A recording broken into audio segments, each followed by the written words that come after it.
Movie and Music Network, offering underground, pop, and esoteric cinema.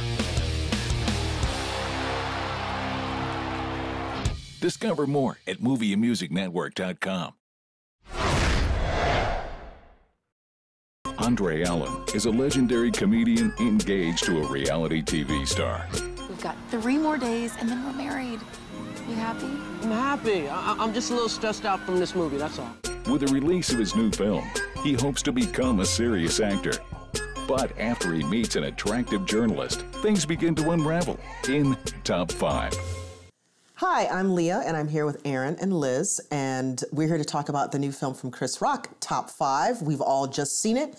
Liz, I know you're eager to talk about this film. I actually was really looking forward to this movie, and while I was watching it, I couldn't get past Chris Rock's performance. And that my major quibbles with this film all have to do with Chris Rock's performance, because I think that the film actually is trying to tackle some weighty issues and some interesting concepts, and I like the storyline. But I just felt like Chris Rock was trying to do too much all the time, and it frustrated me as an audience member. This film is for fans of Chris Rock. Yes, absolutely. It is a film that is for fans of hip-hop, and it is a film for fans of comedy. Stand-up comedy. Yeah. I like the fact that it was talkative. It had a very Woody Allen sort of feel to it in terms of like the way that the script unfolded. Because it was in New York and they were talking and walking. It's just a lot of walking and talking and discussion. I mean, there's certainly very ridiculous vignettes and sequences that don't mirror Woody Allen at all, but Chris Rock even said like Woody Allen's is one of his biggest influences, and I really see it in this film. I think stylistically, in terms of the way that the story is, you know, kind of laid out for us, this is an odyssey. This is a journey. This is one day in the life of a man who is on the precipice, right? So all of this kind of comes out in this very talky, walky, long take, very kind of literary in its style and in its tone, this kind of rambling towards an end as they learn to fall in love with each other. And those are the kinds of things that for me are very much in alignment with a Woody Allen style. No, he is not polished in terms of the filmmaking aspects of it. The aesthetic is kind of amateurish, I would say. And I think that's okay. I think that for what he's doing. It's not amateur, it's just not... It looks like reality TV, and I thought it was a pointed decision to make it look like reality television. It very well could have been. Well, I think that if you polish it too much, then it stands out even more that Chris Rock is not a trained actor. Yeah, he's not it has to be kind of raw on the street to match his persona, as well as the people who like that world, the hip hop, it's a comedy, stand-up comedy. It's rough. It's it's not polished. You mind getting in on the other side of the cons and exiting the side, please? It's for the show. Benny, I'm not on the show. No, you are on the show. You're just not getting paid. Guys, play nice, please. I always play nice. It's not me.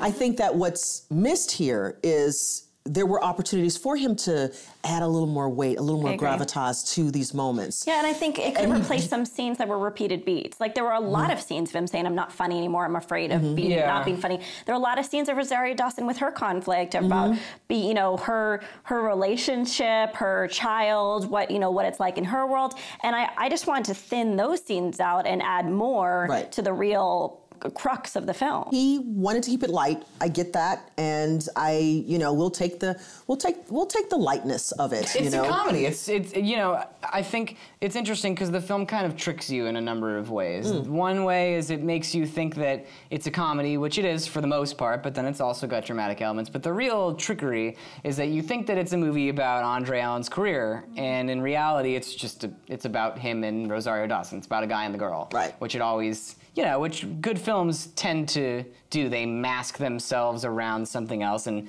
both of those elements of the film are successful. I think the sexual politics in this film are very interesting. You have this kind of Cinderella story, and then you have a flip of the Cinderella story. You have men saving women, women saving men, and that's also what bugged me a little bit about this film, is that at the end, it really did revert back to a damsel in distress and a shoe, and I just wanted to shake someone. Well, I mean, why did we have to go there? It is following the conventions of the genre of romantic comedy. There's enough in there that's interesting. It's not, you know, whirlwind, you know, kind of Nobel Literature Prize winning writing.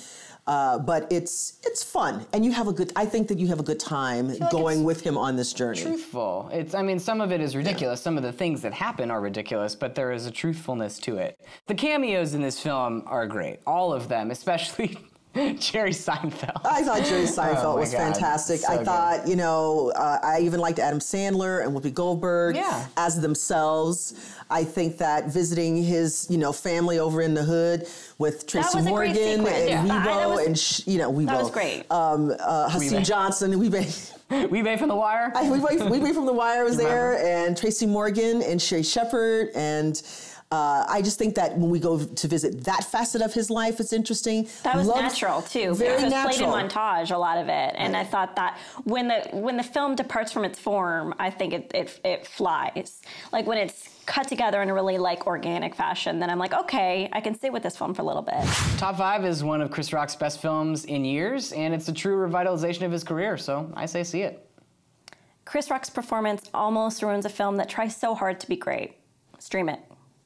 Chris Rock brings us a great, lighthearted meditation on comedy, music, and love that you can add to your own top 5. See it. Alrighty, that's 2.5 tickets, which is a see it for top 5. Cheers. Cheers. What's your top 5? It's hammy time. It's hammy time. Uprise. Cheers. Cheers. I wasn't ready for that cheers.